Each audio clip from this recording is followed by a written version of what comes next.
Sheridan Circle in downtown Washington, D.C., the site where about 2 years ago, Recep Erdogan sent his bodyguards to attack peaceful American protesters. We're joined by Endy Zemenides of the Hellenic American Leadership Council, our great ally here in Washington. Because this remains American soil, the Constitution still stands, the First Amendment freedom of the American people still is strong. We will never cede this land, and we will never give to Erdogan the right to tell us when we cannot speak on issues that matter to the Greek community, the Armenian community. That's just not going to happen. Very proud to be here with you, Endy, and want to ask for your thoughts. I'm very proud to stand by the side of the Armenian National Committee, as always, and like you said, we're here as the Greek community, the Armenian community, but most importantly as American citizens. You know, what we fight for are American values, American interests. It's not only the rights of free speech here, human rights.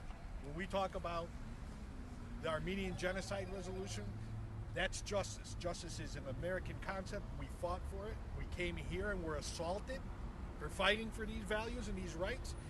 And no matter what the issue, genocide recognition, ending the occupation of Cyprus, protecting human rights in northern Syria, religious freedom in Turkey, these are American values. And we cannot have an ally that violates both American values and American interests. Absolutely. And you know what? We're going to stay here. They can't threaten us.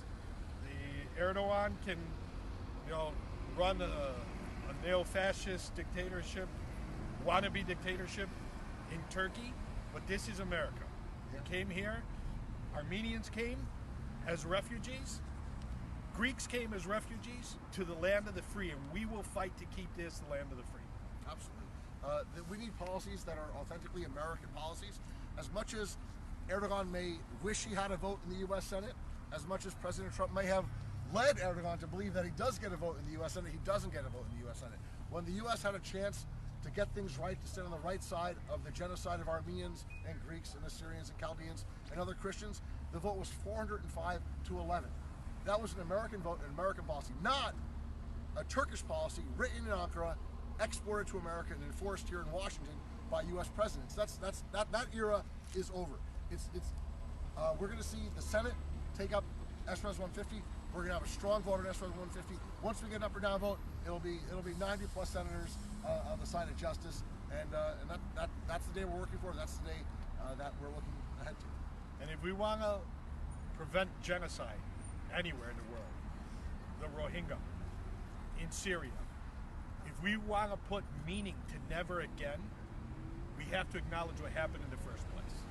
Because as we've said over and over again, Hitler said, after all, who remembers what happened to the Armenians? Well, we do, and that's the way we're going to make sure it doesn't happen to anybody else ever again. Thank you very much, Endy. Thank you, brother.